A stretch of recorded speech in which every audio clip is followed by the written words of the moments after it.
नमस्कार, मैं हूं पवन त्यागी। मोदी सरकार एक ऐतिहासिक काम करने जा रही है और इस ऐतिहासिक काम से भारत की आर्थिक स्थिति में तो बढ़ोतरी होगी ही, फिर से भारत विश्व गुरु बनेगा और विदेशों के बच्चे अब भारत में पढ़ने आएंगे और वो भी ऑक्सफोर्ड यूनिवर्सिटी। जी हां, आपने सही सुना। जो ऑक्सफोर्ड यूनिवर्सिटी है, इसके अलावा येल और स्टैनफोर्ड जैसी यूनिवर्सिटियां अब भारत में आएंगी और भारत के बच्चे इसमें पढ़ाई करेंगे, डिग्रियां मिलेंगी उनको ऑक्सफोर्ड यूनिवर्सिटी की, येल की, स्टैनफोर्ड की, और वो भी रुपए में। क्योंकि अभी तक जो बच्चे विदेश पढ़ने जाते हैं इन यूनिवर्सिटियों में, उनको डॉलर खर्च करने पड़ते हैं और वो खर्चा 80 लाख से लेकर 1 करोड़ तक का आता है। वही खर्चा यहां आप देखेंगे जब भारत में ये यूनिवर्सिटियां होंगी तो यहां मात्र आप देखेंगे कि 20 लाख के करीब में वो शिक्षा यहां प्राप्त हो जाएगी, जिसके लिए 80 लाख या 1 करोड़ रुपया देना होता है। मोदी सरकार ने एक योजना बनाई है, affordable education for all, not for केवल India, not for only India. ये ऑल माने विदेशों के बच्चे भी यहां आकर पढ़ सकते हैं। और इस योजना को अब प्रारूप दे दिया गया है, यूजीसी के अप्रूवल के लिए गया हुआ है और इसमें टर्म एंड कंडीशन बनाई जा रही हैं। अब ऑप्शन होगा और इस खबर से पूरी दुनिया में तहलका मच गया है। क्योंकि आप देखें कि जिस तरह से भारत ने अब शिक्षा के क्षेत्र में यह कदम बढ़ाया है, ये कोई छोटी मोटी बात नहीं है। आप यहां ये याद रखिए कि जो ये शिक्षा का क्षेत्र है, इसका बजट एजुकेशन का 445 से लेकर 500 बिलियन डॉलर का है। यानी जो व्यापार है, ये जो एजुकेशन का बिजनेस है, इसमें जो लोग खर्च करते हैं 445 से 500 बिलियन डॉलर का व्यापार है। और अब यह व्यापार जब भारत में आएगा तो सोचिए इससे क्या होने वाला है। हायर एजुकेशन का जो व्यापार है वो 170 से लेकर 180 बिलियन डॉलर का मार्केट है। केवल यूएस की बात करूं तो यूएस में 45 बिलियन डॉलर का मार्केट इस शिक्षा का है। इसमें अधिकांश यूनिवर्सिटी में जो पढ़ाने वाले हैं वो चीन के हैं या तो भारत के हैं। और इसीलिए जब ये यूनिवर्सिटियां भारत में खुलेंगी तो भारत के लोगों को अपने ही देश में रोजगार मिलेगा। कुछ लोग सवाल कर रहे हैं कि ऑक्सफोर्ड यूनिवर्सिटी है तो प्रोफेसर तो इंडिया के होंगे, तो फिर एजुकेशन का क्या हुआ? जी नहीं, इंडिया के भी होंगे। ये इन यूनिवर्सिटियों को भारत सरकार छूट देने जा रही है कि चाहे तो आप भारत के शिक्षाविदों को अपनी यूनिवर्सिटी में शामिल करिए, क्योंकि भारत में भी एक से एक विद्वान है जो अनेक यूनिवर्सिटियों में पढ़ाते हैं। आपको लगता है कि वो ऑक्सफोर्ड यूनिवर्सिटी में जो अमेरिका में पढ़ा रहे हैं वैसी योग्यता वाला व्यक्ति आपको यहां मिल रहा है तो यहां से लीजिए, वरना आप विदेशों में जो यूनिवर्सिटियों में अभी भी पढ़ा रहे हैं उनको भी हायर कर सकते हैं। ये दोनों ऑप्शन यूजीसी के तहत छूट दी जा रही है और इसलिए दोनों ऑप्शन रहेंगे आपके पास। अब इसमें आप देखेंगे, जब मैंने जैसा बताया एजुकेशन का जो व्यापार है वो लगभग 500 बिलियन डॉलर का है। और इसमें अभी जब लोग पढ़ने जाते हैं, बहुत सारे लोग पढ़ाई करने के लिए ऑस्ट्रेलिया जाते हैं, यूक्रेन जाते हैं। अभी पिछले दिनों आपने देखा रूस और यूक्रेन का जब युद्ध हुआ तब पता लगा कि इतनी बड़ी संख्या में वहां विद्यार्थी मेडिकल की पढ़ाई करने जाते हैं। सोचिए जब वो यूनिवर्सिटी भारत में ही पढ़ाई करवाएंगी तो ये पैसा भारत का भारत में रुकेगा। भारत के बच्चे जब रुपए में ये पैसा खर्च करेंगे यूनिवर्सिटी की फीस देने में तो भारत का डॉलर ये बचेगा। और मोदी की स्कीम यही है कि भारत की डॉलर के ऊपर जो निर्भरता है उसको कैसे खत्म किया जाए। धीरे धीरे किया जा रहा है, लेकिन एजुकेशन सेक्टर में यह किया गया बहुत बड़ा फैसला है। इसको लेकर आपको बता दूं, दुनिया हतप्रद है कि ये सरकार ऐसा भी कर सकती है। जी हां, कुछ लोगों से मेरी बात हुई है कि भाई आपको अगर दो ऑप्शन है कि अमेरिका की ऑक्सफोर्ड या तो भारत की ऑक्सफोर्ड यूनिवर्सिटी में पढ़ने का मौका मिले तो लोग भारत क्यों आएंगे? ऑस्ट्रेलिया के बच्चे, अफ्रीका के बच्चे ये भारत में क्यों आएंगे? तो इसका जवाब दिया कि जो अमेरिका है, वहां का जो कल्चर है, वहां का जो वातावरण है, वो हो ही नहीं सकता जो भारत में है। आप कल्पना करिए, भारत का हरिद्वार, भारत का उत्तराखंड का कोई क्षेत्र और वहां वो यूनिवर्सिटी कैंपस जहां गंगा नदी, माता गंगा बह रही हैं और वहां चारों तरफ हरियाली, योग अभ्यास करते हुए अभ्यासी और उस स्पिरिचुअल वातावरण में पढ़ाई करते छात्र, ये यहीं मिल सकता है। गाय का दूध शुद्ध यहीं मिल सकता है, शुद्ध ऑक्सीजन यहीं मिल सकती है, शुद्ध वातावरण और संस्कृति वो यहीं मिल सकती है। और इसलिए दुनिया का आकर्षण का केंद्र आज भारत बना है। अभी तक लोग पर्यटक के रूप में आते थे, अब स्टडी करने के लिए आएंगे और ये योजना मोदी जी ने बनाई है। हालांकि मेन स्ट्रीम मीडिया ने इस खबर को नहीं दिखाया, लेकिन मैंने ये विचार किया है कि मेरा ये फर्ज है कि जो भी देश के हित की खबरें हैं और जो मोदी सरकार देश के हित में अच्छे काम कर रही है उसको आप तक पहुंचाऊं। और इसलिए मैं आपको बताना चाहता हूं कि ये पहली बार नहीं है कि ये अभी तो ये एजुकेशन सेक्टर है और इसमें आपको बता दिया जिस तरह से मोदी जी ने ये विजन रखा है, affordable education for all, not for only India, ये जो लक्ष्य रखा है, इसमें आपको बता दूं कि अभी तक भारत की स्थिति यह है कि लगभग 60,000 बच्चे हर साल ऑस्ट्रेलिया पढ़ने जाते हैं, 1 लाख के करीब अमेरिका में जाते हैं, यूक्रेन में लगभग 40,000 के करीब लोग मेडिकल की पढ़ाई करने बच्चे जाते हैं। और इसलिए यहां जो भारत से विदेशों में पैसा जा रहा है इससे वो बचेगा।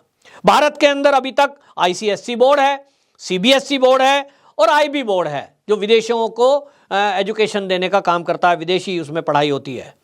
यहां आपको बता दूं प्रति वर्ष 70 लाख लोग वर्क वीजा लेके जाते हैं। ये 2014 के पहले का है, अभी फिलहाल ये 1 लाख के करीब पहुंचा है और ये रुकेगा। और जिस दिन भारत के अंदर आप बता दूं अभी ये प्रक्रिया है, कुछ ही दिनों में अप्रूवल हो जाएगा, बातचीत हो चुकी है। तो येल, ऑक्सफोर्ड और स्टैनफोर्ड जब यूनिवर्सिटियां खुलेंगी तो आप समझिए कि ऐसा एक आकलन किया जा रहा है कि 150 देशों के बच्चे यहां भारत में पढ़ने आएंगे।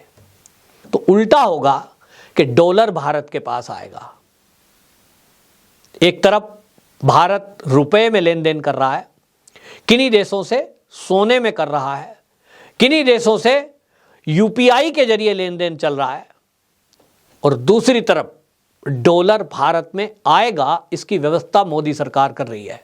टूरिज्म पर जोर दिया जा रहा है, दूसरी तरफ आध्यात्मिक जो यात्राएं हैं उस पर जोर दिया जा रहा है।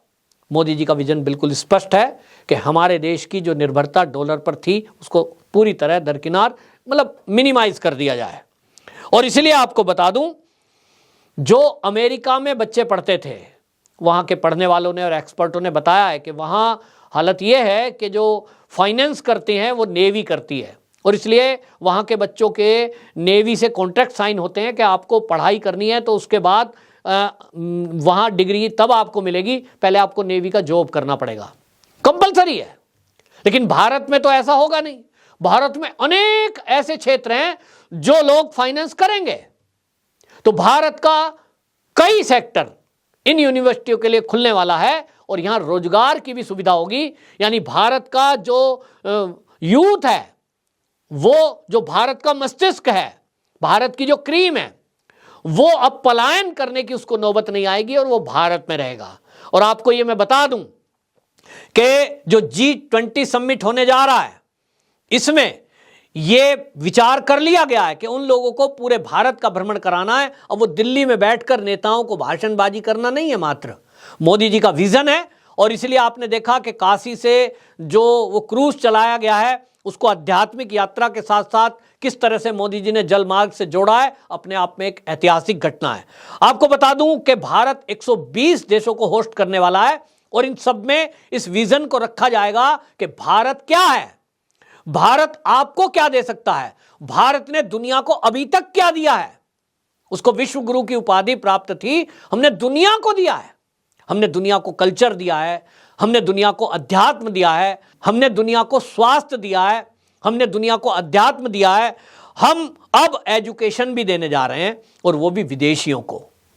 अब आप देखें कि अभी का अगर मैं आपको बताऊं, मोदी सरकार की नीति के चलते आपको बता दूं कि आज आपको जान के खुशी होगी कि जो अफ्रीका है, वहां जो चीन है, उसका जो बिजनेस है वो $75 बिलियन का है। वहां जो एक्सपोर्ट करता है, वहां जो व्यापार करता है, लेकिन भारत भी पीछे नहीं है। भारत का 73 बिलियन डॉलर का व्यापार है। और इसमें आपको यह भी बता दूं कि अब चीन पिछड़ता जा रहा है, चीन के उद्योग धंधे वहां बंद होते जा रहे हैं और भारत के बढ़ते जा रहे हैं। तो निश्चित रूप से एक ये बड़ा है। और अफ्रीका में आपको बता दूं, अभी भी आज की हालत है, दवाई भारत से ही जाती हैं, वहां 150 चीन की कंपनियां बंद हो चुकी हैं।